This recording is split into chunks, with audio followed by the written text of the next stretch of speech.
గంగను భువికై దించిన జంగమ దేవుడే ఈ శివుడు.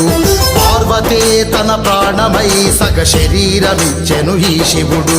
కైలాసమునే వదిలేసి హిమగిరులను నువ్వు దాటేసి అమర్నాథులో కనిపించి కాశీలో పాపము త్రుంచి వేములవాడలో వెలసిన తండ్రి హర హర మహదేవా, హర హర మహదేవా. గంగను భువికై దించిన జంగమ దేవుడే ఈ శివుడు. పార్వతే తన ప్రాణమై సగ శరీరమిచ్చెను ఈ శివుడు.